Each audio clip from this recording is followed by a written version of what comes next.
Mountaineer Nation, let's ride. But Don Nealon's Mountaineers enjoy walking in where angels fear to tread.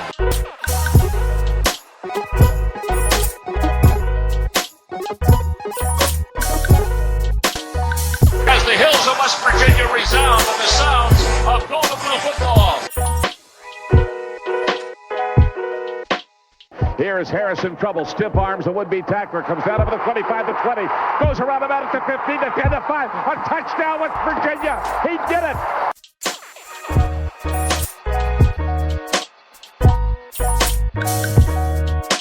Takes the Slayton one-on-one with the defender. Look at Pat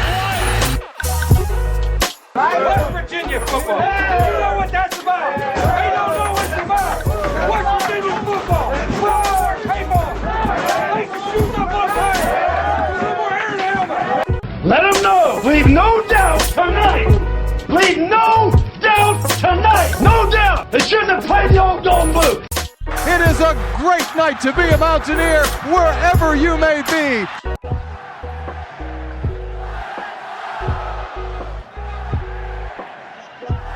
And now, the show brought to you by Mountaineer fans for Mountaineer fans, the Country Roads Webcast. What's going on, Mountaineer Nation? Welcome into Season 6, Episode 162 of the CRW podcast, here for our first game review and reaction episode of the 2023 WVU football season. Unfortunately, for the third consecutive year, it's coming after a season-opening loss for the Mountaineers, as West Virginia unfortunately fell to 0-1, as you all well know now, falling 38-15 to Penn State in the season opener there in Happy Valley. And joining me to discuss it, of course, is my lovely co-host. We've got Steven. What's going on, everybody? And Bradley. What's up? Well, gentlemen, I know we're going to break down the numbers a little bit on this one. We're going to dive into the stats, team stats, individual stats. We got a couple comments from Mountaineer Nation as well. We'll dive in on later in the episode. But before we do, just kind of free-form discussion. Our review episodes here are a little bit different than our preview episodes, not really segmented or anything, just more of a free-form discussion and then talking about the numbers, of course. But having said that, Brad, haven't really got a chance to hear your thoughts on the season opener yet, so we'll let you kick it off. What are you looking at following this game, both positives and negatives, I guess? Yeah, and full transparency just for everybody watching. I got caught up at work last night, so I got to catch it in bits and pieces, Got to catch a good bit of the second half, and I was able to watch the first half this morning on YouTube some. So I feel like I got a good feeling for it, even though I didn't catch every single play. Penn State was a damn good team, let's say, and they looked like it. And I think going into it, we all knew that, which is why I think most of us, not all of us, predicted us to lose. Some of us thought we would cover that spread, and we came close to it, And so I think, feeling a little bit bummed out that maybe we didn't look exactly as crisp as we wanted, but ultimately coming out of there not discouraged, but also not all the way impressed either. Yeah, that's kind of how I was feeling, immediately after the game. And even now, still I have, what I would call mixed feelings about the performance. Wasn't all bad. Certainly wasn't all good either, obviously, when you don't come out on the winning side of things. But, Steven, I know we discussed it, immediately following the game in our post-game reaction shows, which you guys that are listening or viewing this episode, be sure to check us out on the post-game shows immediately following the WVU football games. You can find those here streaming on YouTube. We'll be doing those all season. If you missed out on the first one, catch us on the next one. But have your thoughts changed any since then, Steven, or anything, you thought about since then that you wanted to add to what we discussed, previously? No, I'm pretty much still what I would call indifferent about this team right now. I don't really know. I'm still saying 6-6 as of right now. I think that's still a pretty safe bet from what I've seen on the field.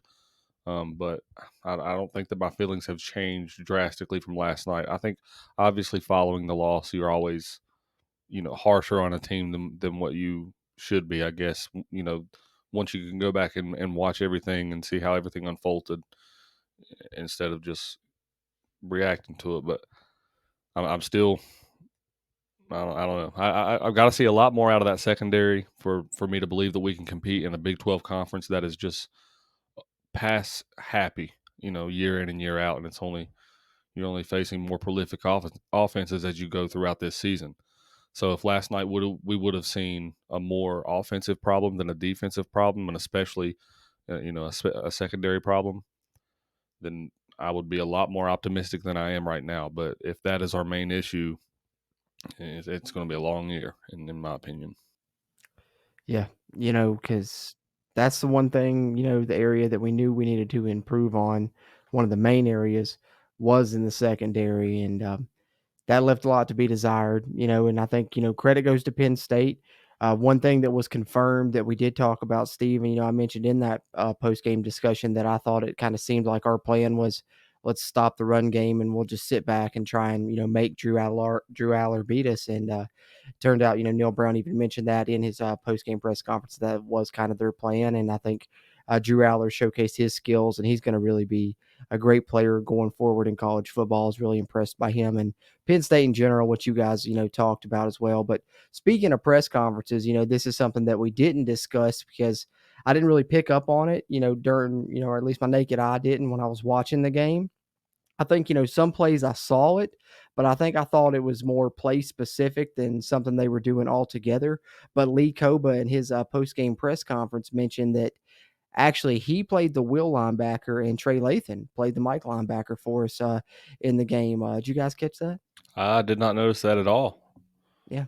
Yeah, I didn't notice it. Like I said, I wasn't really in tune with it, but that's kind of an interesting idea. I mean, I obviously noticed Lee in on every what seemed to be every single play on defense, but I know I didn't. And I mean Trey Lathan looked good, so that's yeah. But it's an interesting move, and like I said, yeah, I think it worked out. We'll pull up the numbers here in a minute, but I know Lee Koba led us in tackles, and he was in the double digits. But yeah, it was interesting because I thought, once he said that and I thought about it, I remembered watching, one play, just it kind of popped up in my head, and I saw Lee Kobe on the outside and Trey Lathan lined up in the middle. But like I said, I thought, it was just specific to whatever was happening in that play and didn't really think much of it at the time. But interesting development, and I thought that they were doing some different things there with the lineups. Like I said, I haven't got a chance to go back and rewatch the game yet. When I do, I'll be able to look at that more. But I thought that they were trying some different things defensively. And honestly, I really liked what I saw overall from the defensive line and linebackers personally. I agree. Yeah, I think the D line in general, they looked better than what we had heard going into this. I thought Sean Martin looked like a man amongst boys out there, to be honest. I thought Sean Martin was often getting pushed. He was getting depth. He was making, creating havoc. And, the guy's monstrous. It's hard to not see him on the field. Do you know what I mean? Oh, yeah. And you could definitely tell he's having an impact in there, which felt really nice.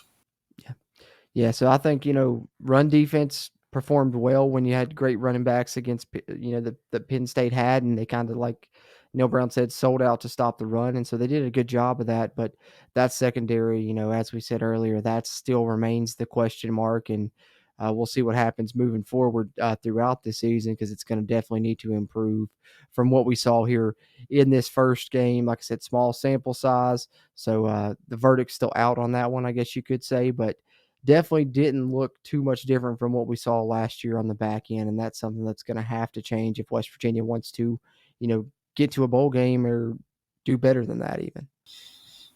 Yeah, absolutely. And especially when, you're not even seeing as big of a rotation as what we thought we would see. You know what I mean? It still just feels like a Neil Brown reluctance to try out different things. He's going to beat a horse to death to see if it works. Yeah. Yeah. Speaking of Neil Brown, this is going to have to just be a ongoing topic that we discuss throughout this season, of course, because you've already seen it following, just one game of this season. Fans coming out on the fire Neil Brown train already. I mean, as to be expected, I think. And, it's funny because a lot of those same people that are saying that probably weren't predicting West Virginia to win the game, but they come out and, don't win the game. And then people are on the fire Neil Brown train. But having said that, his seat was very hot at the end of last season. We know that coming into this year, and this year is make or break for him essentially. the first game's performance, following that, we talked about there were some positive things, some things you can build on, and there were certainly some negative things. We're talking about the secondary play now, but I think we're going to have to continue to gauge the temperature of Neil Brown's seat throughout this season. So, having said that, following game one of this season, in regards to Neil Brown, Steven, do you think his seat is hotter following this game than it was, heading into the season? Cooler, about the same? Where would you put that? And from the perspective of the fan base, or from a perspective of the athletic department, or like the AD, Ren Baker? I was thinking more of the AD, but fan base wise, both. I guess they're both having. Yeah, because I'm feeling kind of the same thing too, Steven. Right. AD, I think it's unchanged. I think that Ren Baker has not changed his opinion on that. Fan base depends on what fan base we're talking about, and what by that I think you guys already know what I mean. If we're talking about our actual fan base who follows the team, every game and actually watches the games, and follows them like we do and follows them through the off season, I think those fans are also unchanged. I myself am unchanged. It didn't change me one way or the other. Last night didn't. If you're talking about the Facebook West Virginia fan base, I think that they are absolutely livid right now, and I think that Oh, man, don't there's even get me nothing. started. The only thing that would change those fans' mind is an undefeated season and a national championship. I think anything else would be insufficient. Yeah, you're right there. You're right there. So, Brad, what about you? Any other thoughts? You think Neil Well, I Brown's mean, seat's any I hotter think in that, your like, opinion? yeah, I was gonna say, for like me on a personal note, after that game, I would feel like his seat's a little bit hotter for me, not because he lost, but because he hasn't changed yet. You know what I mean? I know it's game one. This is game one, yeah, of the year of this team, but this is year 5 of Neil Brown, and I'm still seeing the same Neil Brown I've seen for the past 4 years. It's not different. It's not changing, and Insanity's doing the same thing over and over and over again, and expecting a different result. well, that's a great point, Brad. Like that, honestly, if maybe swayed a little bit just thinking about it that way, because you would like to think that as a conservative play caller as he's been, be conservative until they're beating you, and then panic out and do whatever. He's not been aggressive enough to show me that he's trying to change. Or you be exciting in the least. You know what I mean? 100%. That's exactly what I was about to say, because that's what I've been thinking about since the game, yesterday was whenever since Neil Brown has been here, have we gotten down, let's say more than a score, more than 7-8 points. We've gotten down 10 to 14 points, and you felt like, oh, it's okay. We got a quick strike offense. We'll get back in this quick. Whenever have you felt like that throughout his whole time here? Not once. Because it's been a nickel and diming once. for every touchdown we've ever gotten.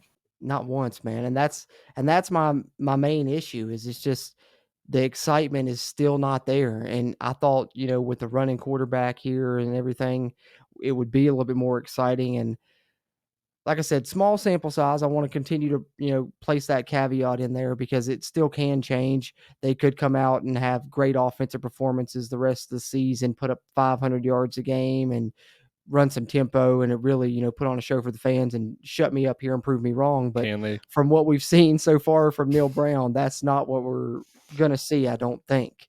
And in this game, Penn State's defense is great. I'm not trying to, negate that at all. But the offense, despite some new wrinkles they threw in, which, Stephen, me and you talked about this briefly, a lot of it was just more of the same Neil Brown that we saw back when he was calling the plays for the first 3 years. Oh, I was just going to say, I do believe that we as West Virginia fans, watching what we've watched over the years, just from, 2000s up, we have been spoiled to, I guess, big play ability from what we've seen on the field. You know what I mean? You go from Rasheed Marshall throwing the ball like he did. You go to Pat White. You go to Geno. You go to Will Greer. We have seen prolific play, but not just quarterback position. Skylar Howard and Shelton Gibson. Right. Yeah. I'd be remiss to, not mention a lot of these other guys, but we have seen, elite level playmaking ability on West Virginia's field over the past, not just 2 decades, but, however far back you want to think about West Virginia football. We're not used to well, let's just be conservative and win a defensive game. Well, you're not going to do that either because we're not that good of a defensive team. And so I don't know. It's not just the fact that it's not exciting to me. If it wasn't exciting and we still were able to get something going on offense, I can handle that. But I mean, it's just, oh man. Well, it's gone from being, exciting and stuff like you said, like Will Greer and them was probably the last time, to being, once we get down, 7-0 or whatever, it's okay, let's hope we can just keep it close and let's not get blown out this game. That's literally the feeling that you get in the Neil Brown era. Yeah, I and that's think. a horrible feeling. How many? And I would even. Oh, I'm sorry. Yeah, it's okay. Good. I was just going to ask how many times we scored over 40 points in the Neil Brown era. But Against a Power 5, you know what I mean? Like, true. We're to drop 55 on Duquesne. I can't think of any. I can't think of any against Power 5 off the top of my head. I don't know. We might wait for them to beat us. Yeah, and so my thing is, like, and it's not even just like the play calling; it's also the reluctance to play freshmen. Like, you didn't see Rodney Gallagher, you got to see a little bit of Traylon Ray, some of these other guys that they've mentioned bringing in. You don't see Jacoby Spells. You're still not seeing them reach out there and branch and try to run those players as much. You know what I mean? And it's just, I don't know. That's the stuff that bothered me last year. When I look at it this year and thinking about whether his seat's getting hotter or not for me, I'm looking at these things that should be, at least getting a little bit better. You know what I mean? And so that's like the same Neil Brown stuff. Just like the reluctance to try to play anybody, give a young guy a chance. Yeah. Throw him out there. Even though Garrett Green was doing fine, why not try Nico Marchiol just to freaking see if he catches lightning in a bottle? You know what I mean? Oh, they tried it once. No, and not trying. Yeah, I was about to say not trying when it's in a terrible situation that he has no chance to succeed. Yeah, maybe you play him more, and then it's not such an expected play when you put him out there for one play. You want to know what Nico's career stats are for the WVU Mountaineers right now, fellas? 1 rush for negative 11 yards. Yeah, that's his. And it that's wasn't his career fault. Stats. And it wasn't his. That's fault not career. at all. He played. He played against Oklahoma State in the. Did he play last year? Yeah, I guess he did. Well, 2023 stats anyway. 2023. Yeah, sorry. Yeah, there you go. But like, why not? You know what I mean? And I feel like that's just like a Neil Brown staple, and I'm just tired of it a little bit. Well, he gets his. Neil Brown has his guys, and he doesn't want to make a change. He wants to ride with his guys, whoever they are.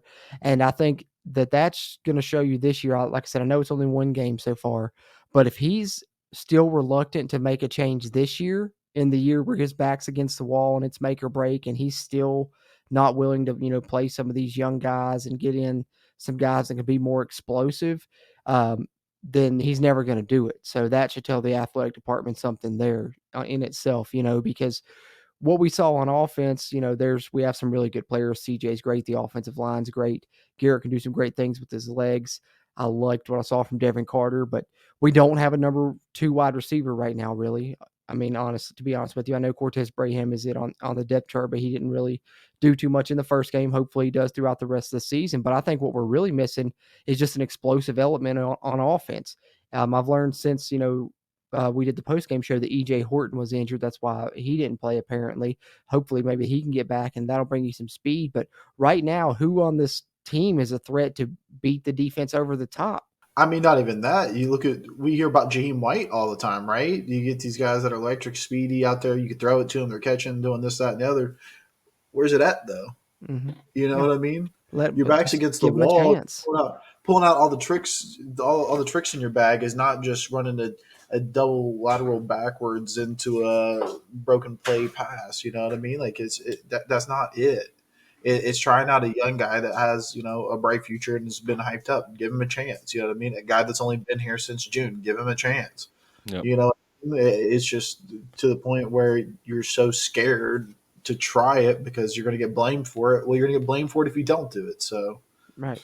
Well, I don't believe that it's necessarily that we've got to be able to have an over the top bomb guy. I think that you've got to be able to just have guys that can consistently catch the ball. That way that you can keep the defense on their toes and you can be able to run it effectively. Because, I mean, even with a line like we have and with CJ and Jalen being as productive as they are, it only lasts for so long until that defense starts to cue on it. And I agree with you, but let me ask a follow-up question to that. you said, guys being able to catch the ball and stuff, and maybe we have that. But my follow-up question is this: do we have a quarterback that can get it to him consistently, accurately, on time, make the right reads, and not just look at his first read, and when it's not there, take off, leave the pocket, and, when the play is there, miss entirely, like, a 4th down and 5 or whatever it was that comes to mind when you got a wide open slant and throws it, nowhere near the receiver, and that's I'm not saying that to just knock on Garrett Green, because he's not the only one we've seen that from. This is what, the 3rd or 4th quarterback we've seen have these same problems in the Neil Brown era. Yeah, true fact. That's what I'm saying. I don't understand. Year 5, we're giving him a break initially because it was, bringing in transfers. It was, you had to go get Austin Kendall and Daggy when Neil Brown has talked about he really likes dual threat quarterbacks, but he had to get who he could get. So he went with Daggy and Kendall, and then you go get JT Daniels. And of course, we know how that panned out, and it didn't work out very well either. And so now you have your guy that you've supposedly been in the program developing for 4 years now almost. He's a junior this season, and comes out in game 1, and we've talked about his, improved passing. And I guess that's the question, guys. Did Garrett Green look improved as a passer to you guys, or improved as a player that goes through his progressions and through his reads and doesn't come off them too quickly? Maybe at times, to me, just, I'm going to go ahead and answer for myself. Personally, at times he looked better, but I think overall he still lacked consistency, lacked accuracy, and maybe slightly improved, but I don't know if he's a quarterback that can win us more than 5 or 6 games that we've been seeing from Neil Brown at this point. Like I said, it's only been 1 game, but that's just how I'm feeling. Yeah. What about you guys? See, that one I feel like I am going to kind of like lean in towards Garrett Green getting caught in the moment. You know what I mean? And I hope you're right. Yeah, and I do think it's like 110,000 fans, bright lights. When you get in that kind of condition, like you kind of revert back to what your instincts tell you. You know what I mean? And so he's probably just like reverting back to, that base sense of style that the play that he has. And his more recent practice and stuff just like hasn't come through yet. But once you get into games like Duquesne and it's not as such high pressure, I do think that Garrett Green's going to look a little bit better. I mean, that was an elite defense. It's a lot. That was a tough game to go in there and try to look better. And so I think that he's going to look much better going forward. But, you're not wrong in the fact that we've not seen progression from a quarterback since they've been under Neil Brown. So, and I think it's also kind of a little discouraging to have a quarterback with a baseball background who you would think would have an accurate, strong arm. I don't know. Yeah, it's like even the long pass he completed to Devin Carter, that should have been a touchdown. I mean, and that thing came in there like it looked like a punt. Like Devin Carter looked like he was. Yeah. So he almost gave it up. Yeah, I mean, maybe he was Tossed just up trying there. not to overthrow him because he was so wide open, and I understand that. But there were certain things that had me, scratching my head a little bit with that. And like I said, I'm not trying to knock on Garrett Green. I put out the top 5 highest offensive player grades video on our YouTube channel today. Check that out if you guys haven't already. And I'm excited about that. the highest, graded overall offensive player, spoiler alert, was Garrett Green. So, I mean, 57.4 passer rating, I think. yeah, I mean, it was 85 over offensive grade, I think is what it was. And so it was by far the highest, because I think he was the only one on our offense that graded in the 80s. Well, I even think the James second highest was Franklin. like 78. James Franklin in the post game, he even said that their quarterback is really, really good. So, maybe we have a skewed view because we're looking at it through the view that we do. But from the outside looking in, it seemed like people had nothing but good things to say about the way that we handled ourselves and the composure that we showed from all around. Yeah, and like I said, I don't want to bash on him at all. That's why I wanted to, point out that he had a good grade and also did a great job not turning the ball over. I think that's going to be a major key for him throughout this season. But, he also, and we talked about this a little bit, Stephen, he can't take near as many hits as he did in this game. I think he ended up carrying the ball, 15 plus times, plus got hit, quite a few times when he was dropping back. He won't make it through a full season, with his frame and body style taking that many hits. So that's something that they're going to need to fix there. But I do think Garrett Green, mean, the potential, you do see it. You see it in flashes. To me, it's just I need to see more consistency. That's all. That's what I'm hoping to see develop as this season goes on, is a little bit more consistency from Garrett Green. I think if he can do that, then he can be a quarterback that can be, good for us. He can be, that, like we talked about earlier, that Skyler type quarterback, I think. That's kind of who he resembles to me. I think Skyler had a little bit better arm, definitely a little bit better deep ball. Skyler had, that beautiful deep ball, but Garrett could be that type of quarterback, if the stars align. Yeah, I think that as hard as this game was for us, I think that it's only going to bode well for us going into this season and playing them in the first game, because you're not going to face an environment for one like that again this year. You're not going to face a defense again like that this year.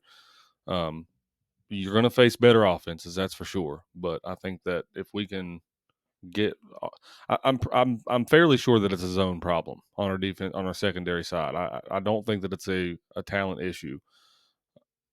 I don't know why I'm so firm in that belief, but I swear you don't see those guys consistently that wide open unless it's a zone issue.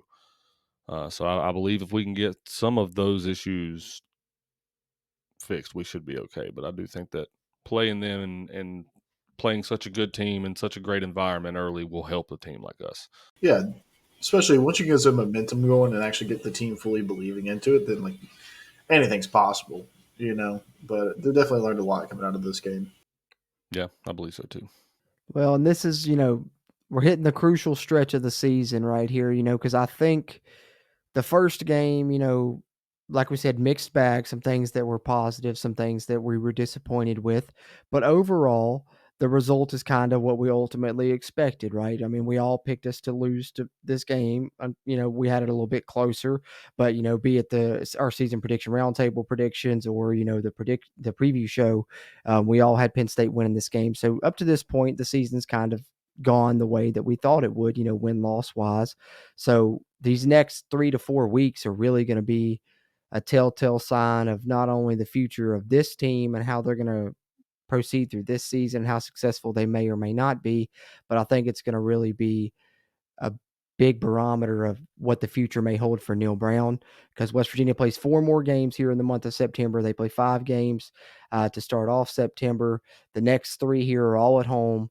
Ideally, you'd love to go 3-0 at home with, of course, getting the revenge on Texas Tech and winning in the backyard brawl. Obviously, we're expecting the win over Duquesne. So if you can do that and get to 3-1, then, taking on a tough TCU team, that would set up a big matchup there on the road. And Neil Brown could maybe win some people over. Then if he could do those things, get these wins at home, and then go on the road and show some people that he can win on the road.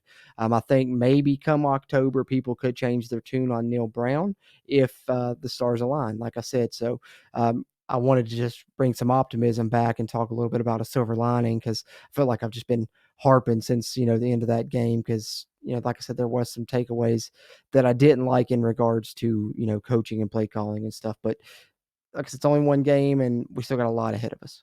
Yeah, and we got to call them how we see them. That's the reason we do this show, right? Absolutely. That's the fun of it. That's the fun of it. But before we get into some numbers, gentlemen, I'm going to pull up the stats here on the screen. We'll talk about some team stats and individual stats. But before we do anything else, you guys want to touch on in regards to the season opener that we didn't touch on there? I think I'm ready to move.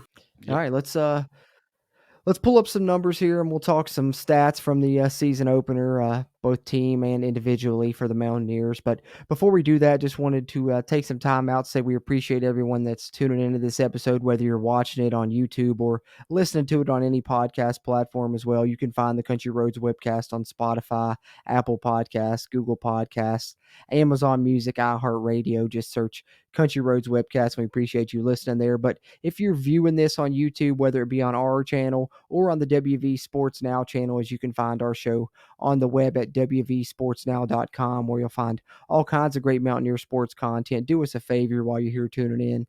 Hit the like button. Give us a thumbs up on the video. It really helps not only its performance, but future videos performances here on the channel. And if you're a WVU fan, be sure to subscribe. Helps us, helps you, helps get this Mountaineer sports content out to Mountaineer Nation. Having said that, let's take a look at some numbers from the season opener for the Mountaineers. As you see here on the screen, if you're watching on the video side, Penn State picked up 10 more first downs than the Mountaineers, 27-17. West Virginia struggled on third downs, but Penn State didn't do the best on third downs either. 3 of 9 for the Nittany Lions, 4 of 14 for the Mountaineers. West Virginia 50% on their fourth down attempts, 3 of 6. So 6 times Neil Brown went for it on fourth down in this game. Penn State 1 of 1 on their lone attempt. Total yards, West Virginia ended up at 308, Penn State 478.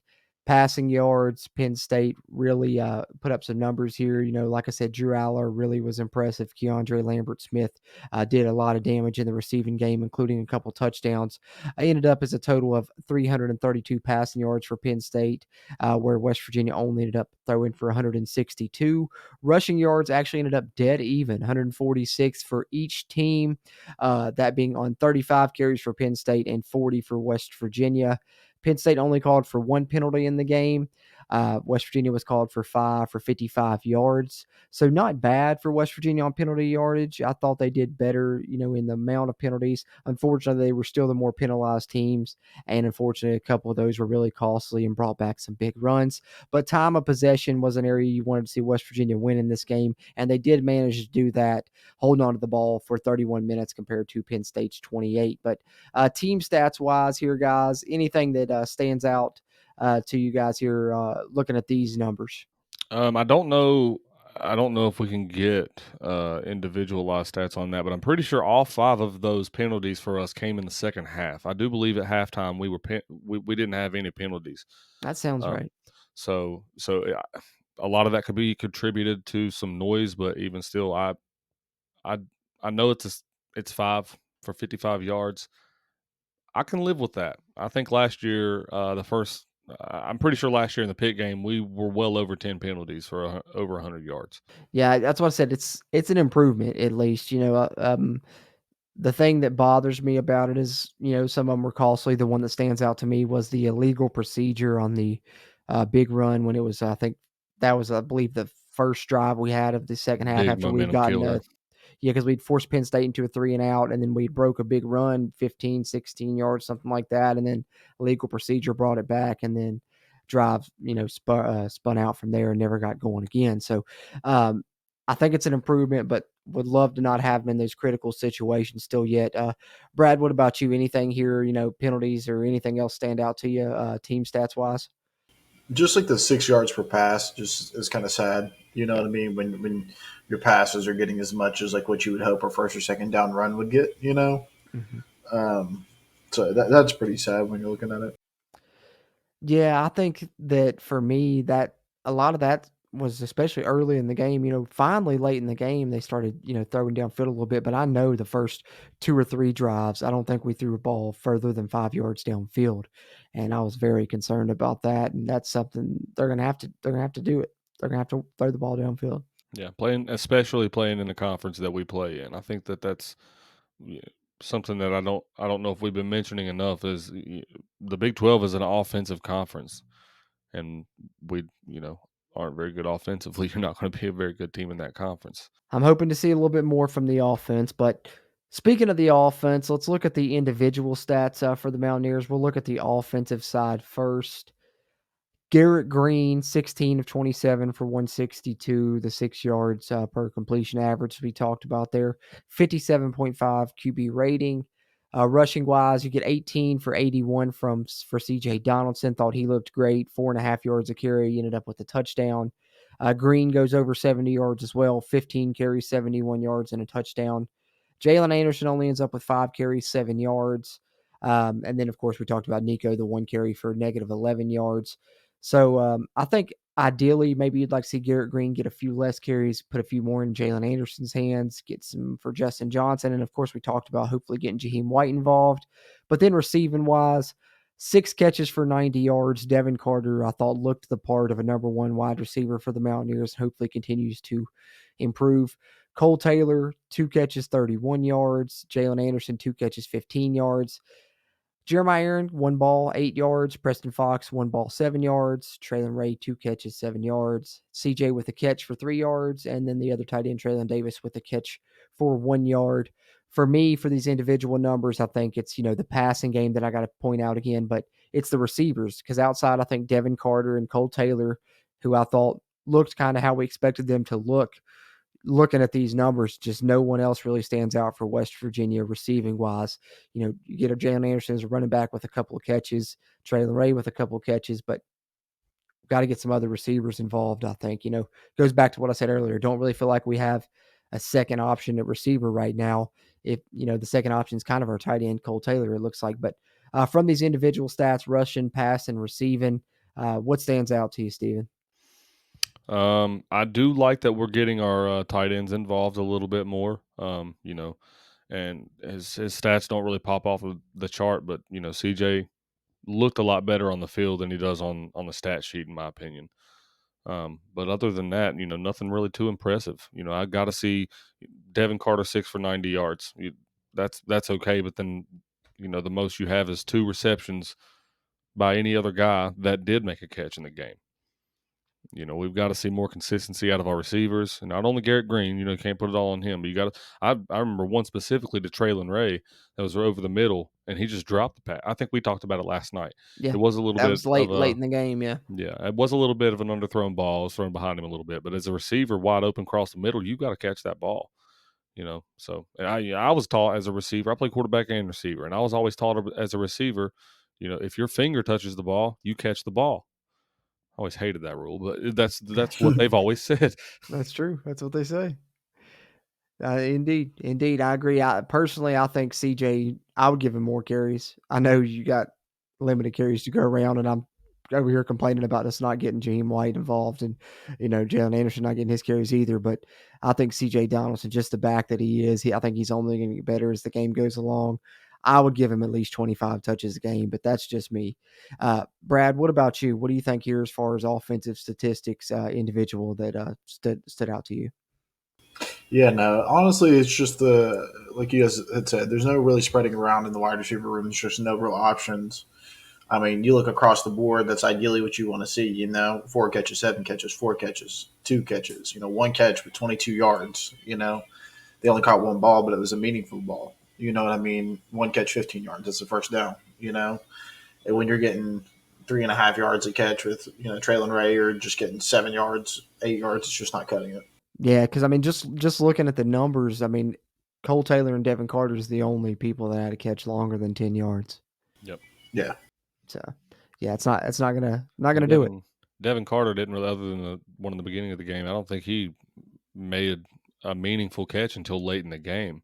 Yeah, and I mean, you say 1 catch. You could also say the same thing about Keandre Lambert-Smith, but you take 1 catch out for 37 yards, and then you're left with 5 catches for 50-some yards, and it's just not feeling the same, Yeah, true.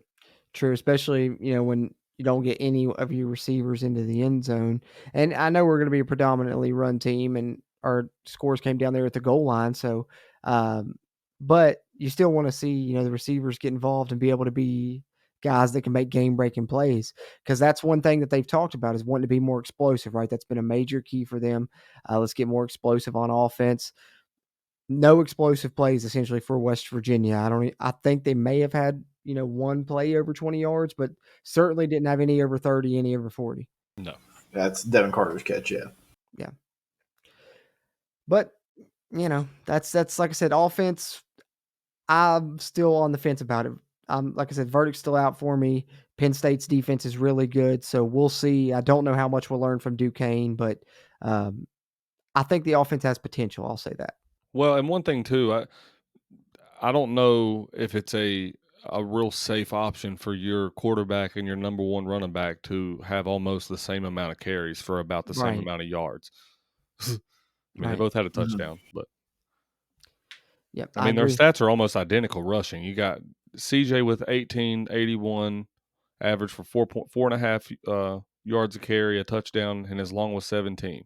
Garrett's was 15 carries for 71 yards, 4.7 for his average carries, a touchdown, and 15 was his long. Yeah, so I mean, they're only differing in 2 on each of those. Yeah, that's what I say. It's almost identical. You got to give some of those to CJ or some of those to Jalen. I think Garrett, he's going to, some of those you're not going to be able to manage because they're going to come off scrambles, him making something happen, which I thought was really good for West Virginia. And it can be good throughout the season. That's a weapon.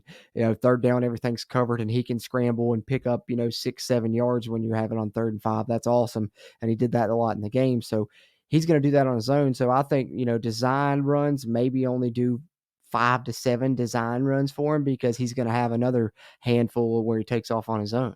When was the last time you seen a game with no turnovers on either side of the ball? That's kind of wild. Well, we should add a couple. I'll say that. And for as bad as we're talked about the secondary, I did like Beanie Bishop, some things he did on both those plays. That he nearly had. Both those were in his hands. He should have at least had one of them, but made good plays on the ball on those. Yeah, I mean Aubrey Burks, even though it led to a touchdown, like he tried to knock the ball down instead of just going for the safe play. Yeah, he went all out. I mean, when the guy lays out, I can't be mad at him. And speaking of Aubrey Burks and Beanie Bishop, let's look at the individual defensive stats here. I won't run through all these. I'll just kind of name some of the standouts ones. And that, of course, Lee Koba, we talked about it briefly earlier, 13 total tackles to lead the team, 7 of those solo, including a tackle and a half for a loss. Beanie Bishop, 7 tackles, 5 of those solo, a half a tackle for a loss that he shared with Anthony Wilson, who had 5 tackles. 6 tackles for Trey Lathan, who we talked about, really looked like a bright spot, I think, playing that Mike position we've learned since the end of the game. Jared Bartlett with 5 tackles, Andrew Wilson-Lamp with 4 tackles, 3 tackles each for Montre Miller, Sean Martin, and Hershey McLaurin. That goes for also Malachi Ruffin in that group with 3 tackles. Lance Dixon and Mike Lockhart with a couple. Get a tackle for a loss from half a tackle for a loss, from Devon Hawkins, who also deflected a pass. Tomey got the sack in the TFL as well. So looking through the defensive numbers, guys, what really stands out there to you off the top, Brad? Yeah, I think it's got to be Trey Lathan, right? Like the fact that just he's stepping in there playing big boy ball so early on. Really looking like honestly, he was a really highly touted recruit coming out of high school. So it's nice to see him come along, especially at a position of need when we thought that's somewhere we were going to be really weak at. So I think that's a really big upside. Yeah, I agree. Steven, what about you? I'm going to say Beanie Bishop, man. I know that we've seen Beanie in there on a few pass breakups. I know you mentioned the 2 that he could have had intercepted, but I didn't realize that he was in so much on the tackling so much. So that one a little bit shocks me that he's the second leading tackler on the team. Yeah. But also Andrew Wilson-Lamp. I think I liked what I saw out of him mostly last night. Yeah. Room for improvement, obviously, but mostly I liked it. Yeah, I think from what I saw, I like both those 2 guys. I think that if both those continue to develop, they're going to be solid as your starting corners for the Mountaineers, which is how it looks like it's going to be. And I think for as much as we've talked about, the coaching staff saying this and saying that, and it's a lot of coach speak that never comes to fruition, looking at the defensive numbers and some of the things that stood out in this defensive performance positively, albeit there was, several negative things that I think we've covered a lot. The people that they've talked about that they thought would be really good transfers in for the Mountaineers showed up in this game. Day Hawkins, you see there with the half a tackle for loss and had the pass deflection that nearly led to the Beanie Bishop interception. Beanie Bishop, we've talked about with the near interceptions, the pass deflection. And I think that he's going to be a weapon in the return game as well. Didn't get a chance to return any of those kickoffs in this game, but in the future, look out for him there also. And then Anthony Wilson, they talked about him, modeling his game after Carl Joseph. I saw him lay the wood a couple of times, ended up with 5 tackles of his own and a half a tackle for loss. So I think all 3 of those transfers in were guys that they talked about that could be guys that were disruptive. And I think that they showed that they really could be this season for the Mountaineers. Mm-hmm. And Tomey as well. Yeah, Tomey Wadurje, can't leave him out, especially being as young as he is, being a redshirt freshman. I was wondering how much they would play him, and when he got in there, he made an impact right away with an impressive sack. So that's a guy that can be a weapon in the future for the Mountaineers. Yeah, so there are positives on the defensive side of the ball. You just gotta know where to look. Yeah, exactly. It's not all bad. The sky's not falling. Exactly. The sky's not falling, guys. Indeed. But wanted to talk about some of those numbers after we gave some of our thoughts. but also put out on social media here and on our YouTube page to get some of your all's thoughts. We like to do that here on the podcast occasionally, just kind of gauge where things are for Mountaineer Nation, for ourselves, for those that tune into our show and follow us anyway. Put out here, we said, Mountaineer Nation, it's the day after the first game of the season. Let us know your WVU football thoughts, concerns, or takeaways, and we would share some on this episode. And here we are doing just that, and got a couple responses here that we wanted to share. One coming from Gordon Spencer, 6656. He states he's proud of them and feels they played a good game. Most thought they wouldn't score, and it'd be a complete blowout. Let's go Mountaineers. I appreciate you there, Gordon, chiming in there. And Zachary 4294 said, play calling on offense was horrible and thought Green didn't look comfortable throwing, but we played hard and the defense was better than I thought. In regards to those comments, I would say, Gordon, I think that they definitely, some of the outsiders, they probably impressed. And to Zachary, I would agree on a lot of the play calling. I've kind of given my thoughts on Green, but I will say this team, to me, that's one thing I will say, is they do look like they have a chip on their shoulder. They do look like they're going to play hard and continue to fight, because they continue to fight in this game till the very end. And they have some guys that are really scrappy on this team, I think. But in regards to these couple comments, Steven, anything you want to add to in response to Gordon or Zachary here? No, I kind of agree with both of them. I'm proud of the hard fought battle that they showed. I'm proud of, like you said, the chip that they played on their shoulder. I think that's one positive I can take away from Neil Brown in the post game, was that they were, more or less asking if he was discouraged in his team after that, and he was very, steadfast in remaining that he's, I know we're going to be who we're going to be, and we're going to win football games this year. So, I will say that I'm proud of the way that they fought, but I'll also agree with what Zach said, and saying that the play calling has been and is still horrible.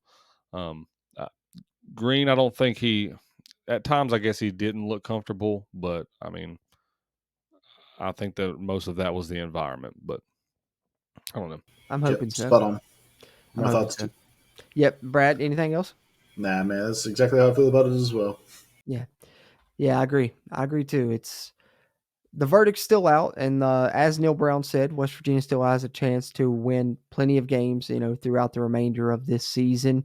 Uh, that's the silver lining. This wasn't a conference game, and the Big 12 looks to be wide open this season. I think that it's got a great chance for West Virginia to make some noise there. Let's look around the conference, gentlemen, at the other scores that happened in the Big 12 this week.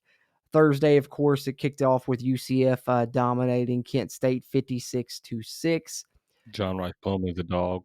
Yeah, John Reese Plumlee's a good player. I love that guy. And, of course, I love Gus Malzahn's offense, too. Yeah, that too. And then Friday, Kansas with the 48-17 win over Missouri State. Still no Jalen Daniels, sitting him out. Still Jason Bean got the run there, but they got the 48-17 win. And then, of course, the Saturday slate. We know the Mountaineers result. We've discussed it extensively at this point, pretty much. Texas hands Rice the 37-10 defeat. JT Daniels did not look so hot for Rice Owls in that game. No, he did not. And then Kansas State 45-0 win, the shutout win over Southeast Missouri. And of course, we talked briefly about Coach Prime impressing Colorado, shocking the college football world, coming away with the 45-42 victory over TCU. Guys, I know we talked about this a little bit, but I mean, I can't not talk about, Travis Hunter and Shadur Sanders. Shadur Sanders, his first game ever at Colorado, breaks the school record for passing yards. And then Travis Hunter playing over 100 snaps, plays both sides of the football, gets over 100 yards receiving, couple of touchdowns, one interception, nearly had another. How about Colorado, guys? Oh man. Well, you know what I keep thinking about, guys, is what Colorado did with this. Not just from seeing Travis Hunter do what he did, and Shador Saunders, and even Shiloh Sanders on the other side of the ball too, because people haven't been talking about him enough. I think what Colorado did in betting on themselves and believing in Dion so much, I think that is completely one of the most admirable things that we can look at in college athletics today. I think they have come out and they've admitted Colorado doesn't have the money to pay Dion yet. They said, but we will. So I think that, I'm a dreamer, and I'm not saying that we should go for Dion. That's not what I'm saying. But I'm saying in the world of athletics that we live in today, and you see what it's panned out for to Colorado already, not just because they won their first game, but in terms of revenue that this school is making. They sold out their spring game. All of these different aspects that Dion brings to a school like that. I think West Virginia should learn a thing or two from that. But all right, I'm off that train for a second. I just wanted to mention that. Travis Hunter is an absolute dog. Okay, Dog. I will. Mhm. I will be a fan of Travis Hunter until the day he retires from the NFL, which I hope is a long and lengthy career. But playing the positions that he is playing right now, I truly hope that they keep my man a whole locker full of B12 shots back in that locker room, so they can get him going at halftime. Because, I mean, this man has got to be in the most impeccable athletic shape I have ever seen in a human being. Yeah, that's insane. I know that we mentioned it the other day in the group chat, but I said, when was the last time that we seen a player that played on both sides of the ball and was that elite at both sides? I did not realize when I said that Dion for the Dallas Cowboys, I believe in the '99 I was season, about to say Dion was played. like the last one that I knew of. Yeah. So how much sense does it make for Travis Hunter to be, a Dion Exactly. He's going to product? be the modern day My prime man, time. that was fun to watch. That was really fun to watch. I cannot. And that running back they've got too, the 5-star that Gus they Edwards, I believe is his name. Edwards, yeah, he had like 3 receiving touchdowns, over 100. He's Yeah, he awesome was too, nice. and he's a true freshman. Yep. I'm glad I drafted Shador Sanders in our college fantasy league, guys. Hey, I'm glad they're coming to the Big 12. It's going to be fun to watch them in the conference. It's gonna be fun to watch them in the conference, but I'll tell you right now, guys, not I gonna be don't fun to know play how them. much. Yeah, I don't know how much I'm gonna like them in about a year or two. Whenever we're gonna have to, pull Right. something together to beat these guys, because the last time that we went out to Colorado, it was not such a fun trip. I don't know if y'all Oh, God. remember that, but I remember that game all too well. We should have won that game. absolutely. We had that double pass to Bradley Starks, and the guy was wide open, and Bradley Starks threw it about 10 yards short of a guy with no one within anyone near of him, and yeah, we lost that game in OT. I remember that one all too well. I really believe that was the game that really turned the fan base against. Rest in peace. I really believe that was the one that turned the fan base against Bill Stewart, because going into that game, we were not supposed to lose. Like It was a rough game. we were heavy favorites. Well, they were coming off that loss to East Carolina too, and we thought it was going to be the bounce back, and yeah, it was rough. That was a rough start to that season. Yeah, it was Much like a rough start to this season. But speaking of starts of the season, continuing on our rundown of the Big 12 schedule, Oklahoma 73-0, guys, win over Arkansas State and Butch Jones. I know I saw a meme of Butch Jones being consoled by one of his players on the sideline as he was nearly in tears. Because, I mean, I felt bad for the guy. I mean, you're down 73-0. What can you do at that point? And what can you say to your coach? I mean, it's like, I'm sorry, coach. We can't do anything out here. I'm sorry. Yeah. Do you consider Oklahoma back by that? I don't know. The offense is good again.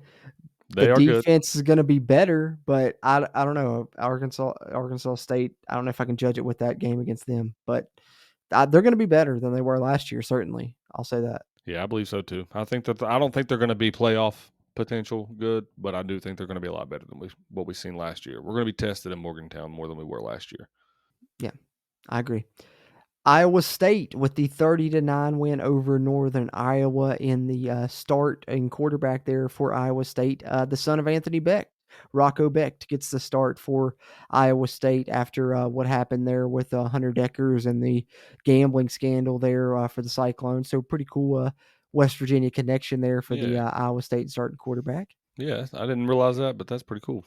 Yeah, yes. I think he's a redshirt freshman or redshirt sophomore too. He's pretty young, so yeah, he's going to be good, I think. Nice. And then Cincinnati dominating Eastern Kentucky 66-13. Another newcomer there getting the win.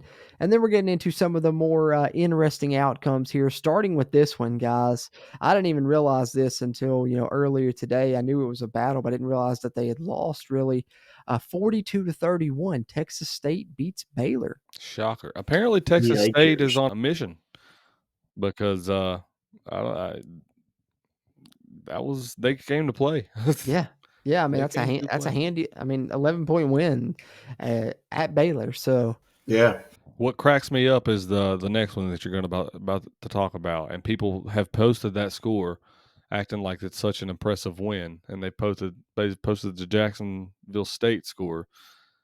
Well, I think that people are posting the Houston one because they're probably just so impressed that they held UTSA to 14 points, as bad as everyone's expecting Houston's defense to be, and that Dana had a defensive game.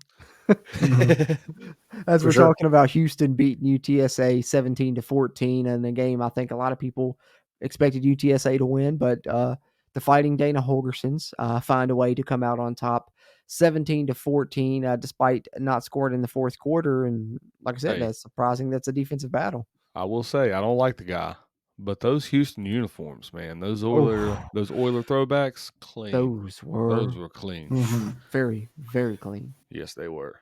Oklahoma State winning, but not too handedly over Central Arkansas, 27-13. And then we get another upset in the conference. This one came in double overtime late last night. On the road, Texas Tech loses to Wyoming, 35-33 in double overtime. The Fighting Josh Allens, man. Yeah, making Josh Allen proud there. And then our last score of week 1 of the Big 12 season, BYU does beat Sam Houston in a shutout, but BYU only puts up 14 points on offense, but that's all they needed when you don't allow Sam Houston to score. So 14-0 win for BYU.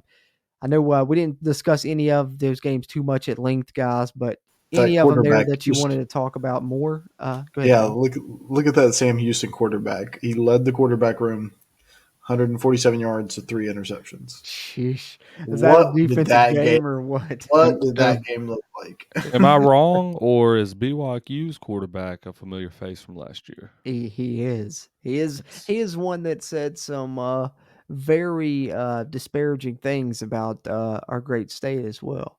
I Yep. believe you're right, sir. I believe that that's extra little bit of momentum going into that game, and it doesn't look like he has the offensive firepower to lead them past anybody, especially if he can't score more than 14 points against Sam Houston. Yeah, Definitely smell a little bit of revenge in the air on that one. Yes, sir. Yes, sir. absolutely. A couple sacks coming his way. Mhm. But what I'll say in regards to these games, I don't want to dive in on any one of them specifically, but I touched on it a little bit earlier, but I think this conference is wide open, especially in terms of for West Virginia not having to play Texas and Kansas State, who are looking like two of the better teams. I know Oklahoma dominated; the Mountaineers have to play them, but looks like a lot of these other games are going to be winnable for the Mountaineers, or at least be close contested games. It seems. Yeah. Yeah, definitely. Especially if you can sneak that Texas Tech win, Mhm. which I did predict in the preseason roundtable. Yeah, you did. I'll give you that one. You did. It's going to be a real big momentum boost. He's Get one of due those for, chip shot he's due to jokers. beat them for sure. I just wish that we didn't have to wait until a team is super beatable to be able to beat. You know what I mean? Like we waited so long to beat Oklahoma, and we finally did that last year. But I don't know about you guys. I don't know. It doesn't feel. I'm glad we did it, but it doesn't feel like I beat an Oklahoma team. Right. It doesn't feel as fully as it should. It's like you got feel. cucked out of your feeling that you're going to get if we beat a good Oklahoma team. I mean, Right. this may be what they felt like in '88 when we finally beat Penn State, but even that, I feel like that team was a very, very good Penn State team, and we were just a really good West Virginia team that year, and we beat the hell out of them. But now it's like, okay, going back when we finally beat K-State for the first time in the Big 12. I remember that was something because K-State was actually pretty good that year, and I don't know, it's just. It was a hard fought game too. It was a very hard fought game. 26 Yeah, Our Gibson, expectations as man. Mountaineer fans has changed for sure. Yes, And therein lies the issue. exactly. And I Yeah. think that's why a lot of us, are calling for his head because we as a program we pride ourselves. Like I seen yesterday, someone had made a comment on Facebook that our biggest mistake as a program was joining a Power 5 conference during the last conference realignment, and because this is quote unquote from this comment that I read, because we are a group of 5 school and we know it, and we Oh, should gosh. never put ourselves in a position to be in this, I guess, put ourselves to be in this position. That is the most ignorant perception that I believe that you can have. And I Yeah, don't mean to that's bash on ridiculous. anybody specifically. If you're the person that commented that and you're watching this, just hear me out. Okay, so just for example, SMU just accepted a bid to go to the ACC. For the next 10 years, SMU ain't getting shit, just to Not put it nothing. bluntly and simply. And after that 10 years, they will only receive one full part of the lowest share in that conference. Meaning, what that tells me, SMU just told the college football world, hey, we ain't worth nothing. We know it. We just want to have a seat at the table. Yeah, that's literally what it's come to. I'm And telling West you, Virginia things is are lucky to changing be a in. lot starting next year in 2024, and I don't know if fans are going to enjoy the product, as much starting next season. They're already starting to not enjoy it the past couple years with transfer portal and NIL. You've already seen people complaining. I think next year when these conferences are looking crazy, multi-coastal conferences, whatever you want to call it, interest might go down. I don't know. We'll Well, I see. mean, West Virginia's already had a magnified view of it already because we've had to travel the whole distance of the country for the better part of the last decade. The rest of the country doesn't know what that's like, and we've spent however long crying out to people saying, "Hey, we can't. How are we supposed to compete when we're always this exhausted from this amount of travel?" That's what you're going to find in the next however five years or so. That's what the battle is going to be magnified. Everybody's going to find that out, and then I think what eventually it'll revert back to. This has always been my belief. I think I've always shared that with you guys that the conference realignment will find its way back to originality in some ways, because it's going to be too much chaos to be able to form. You know what I mean? Like whether it's going to be us, pulling away from the NCAA and making our own entity, or whether whatever the case may be, there is no world that it makes sense that a Stanford and Cal, or SMU for that matter, should literally be traveling the coast to coast on a weekly basis to play games. I mean, why not just move your kids to have, the California University of Kentucky or, something like that, and have your kids stay there and study there and compete from there? Like, it just makes absolute no sense to the regular eye, but it doesn't make sense to the people that actually follow this. I mean, it's complete chaos and madness. No, we haven't even gotten there yet. You have coaches speaking out against it and speaking that it's not good for the kids. So Yeah, and I think that's where you kind of just get. I think that we're going away from like it's not going to be. It's just going to be semi-pro. You know what I mean? Like it's not going to be considered really anything to do with universities or scholastics or academics in any way. I mean, it's just going to be minor league teams funneled through universities because they've got the infrastructure to handle it. You know what I mean? And that's just kind of where it's at. Yeah, it is. It's not sustainable. I don't think long no, term either. no, So I don't know. That's a wild situation, man. it is. It is. It's wild right now all around, college sports in general for sure. So, not just for our Mountaineers, just all around. It's a crazy time. Who knows which way things are trending, but for the Mountaineers, hopefully things start trending in a more positive direction than what we saw here in this first game. Dropping 0-1 for the third straight year. God, I hope they get back on the winning side of things like we expect them to. Coming up against Duquesne, we'll be talking more about that coming up in our preview episode that'll be releasing later this week. So be on the lookout for that one. That'll be 163 for us here on the Country Roads webcast here as we have been discussing the Penn State review here in season 6, episode 162. But having said that, gentlemen, anything that we didn't touch on that you guys wanted to add here at the end, or anything you wanted to throw in here final thoughts wise? What do you got, Stephen? Nothing really important. I know that one thing that I was going to mention, but I forgot to earlier, was that WVU is exploring name rights for the football and basketball stadiums. Oh, yeah. So I was maybe we can talk about that on the next show. I really wanted to get your guys' thoughts of what potential leading names would be. Yeah, for sure. It's like the Tudor's Biscuit World Mountaineer Field, probably. Tudor's Biscuit. I like it. Hey, I like it. I like it. Yeah, that'd be fun to talk about. Definitely. Yeah, for sure. We'll have to deep dive on that. I'm gonna have to brainstorm a little bit. It's interesting. I wanted to mention it now so we didn't forget about it. We can go back and reference. Yeah, we'll have to do it. We'll have to do it. Sounds good. Sounds good to me. Brad, what about you? Anything we didn't touch on you want to bring up here? Final thoughts? No, more final thoughts side. I feel like I've been a little bit more critical and a little bit more negative on this podcast. And I think it's one of those things that I fully support our team. I just don't think that the team is really our issue. And so trying to separate two entities in my brain and be critical of one but supporting the other can be a little bit difficult. But just know I'll always support the Mountaineers, but I think that there's questions that we need to keep asking and answering. Absolutely. That's what we're here to do. We're gonna highlight the positives, but we're not going to ignore the negatives either. Going to have to try and discuss all aspects of the program. That's the fun of doing this podcast, and we've really enjoyed doing it. The past 5 years, and are enjoying it thus far here in this 6th season.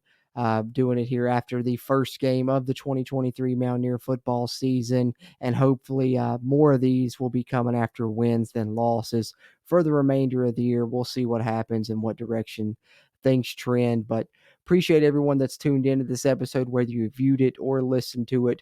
We appreciate you taking it in either way. Check us out on YouTube, Country Roads Webcast, same on all podcast platforms, and on Facebook and Instagram. But if you want to find us on Twitter/X, you can do that at WVU Country Roads. Check out the content on WVSportsNow.com, where you can also find our show. And like I said, be on the lookout for the preview podcast releasing later this week, and plenty of content coming up on our YouTube channel in the meantime and in between time. But having said that, that'll wrap us up here on our Penn State review and reaction episode. For my awesome co-hosts, Big Bubba Brad, CRW there on Twitter/X, Bradley, and Steven, who you can find on Twitter as well at Pitt Still Sucks.